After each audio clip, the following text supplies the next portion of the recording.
সুপ্রিয় শিক্ষার্থীবৃন্দ, অঙ্ক যত বড় ও জটিল হোক না কেন সমাধান কিন্তু 10 সেকেন্ডের মধ্যে। তো আজকে আমরা যে বিষয়টা পড়ব সেটা হচ্ছে তাপগতিবিদ্যা। তাপগতিবিদ্যাকে আমি পুরো 7টা টাইপে ভাগ করেছি। 7টা টাইপ পড়লেই তুমি যেটাই হোক না কেন, হোক সেটা মেডিকেল, হোক সেটা ইঞ্জিনিয়ারিং, ভার্সিটি, সবই সম্ভব। সেটা হচ্ছে তোমাদেরকে যেভাবে শেখাবো সেটা হচ্ছে আমি ওখানে দেখে নিই।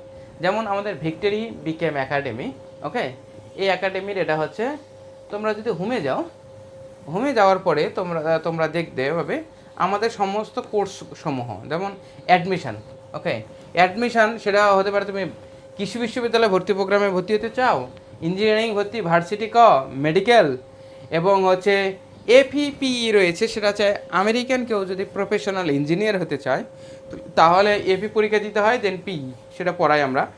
আমাদের academic HSC first year, second year এসব আমাদের পড়ানো হয়, এবং অ্যাডমিশনের সমস্ত কোর্সগুলো তোমাদের পড়ানো হয়। এবং তোমরা যে স্পিকিং শিখতে চাও তাও সম্ভব।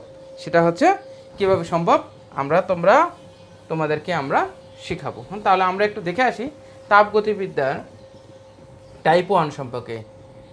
এবং টাইপ 1 এখানে বিভিন্ন স্কেল রয়েছে। সেন্টিগ্রেড, এটা Fahrenheit, C/5, F-32/9, K-273/5, Rn-492/9, আর Rm/4R। এটা র্যাঙ্কিং আর এটা রোমার, ঠিক আছে।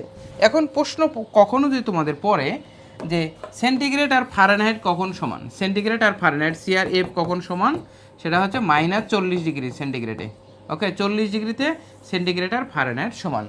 এটা হচ্ছে মুখস্থ রাখলে ভালো, কারেক্ট। এখন নেক্সটলি সেটা হচ্ছে ফারেনহাইট এবং কেলভিনে কখন সমান, সেটা হচ্ছে 574.25, ঠিক আছে, 574.25। এই টেম্পারেচারে এই দুটো স্কেল হয় সমান হয়। এটা হচ্ছে পরীক্ষায় বারবার পড়ে। যেমন তোমাদের এখানে যদি আমি বলি যে কোন তাপমাত্রায় সেন্টিগ্রেড স্কেল এবং ফারেনহাইট স্কেল একই দেয়, অভিন্ন মানে একই।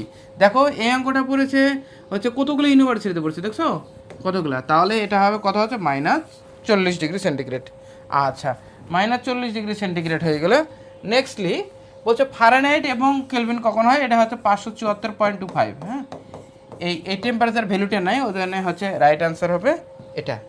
সো এখানে বলছে সেন্টিগ্রেড স্কেলের তাপমাত্রার পরিবর্তন যদি এত হয় তো ফারেনহাইট স্কেলের কত হবে।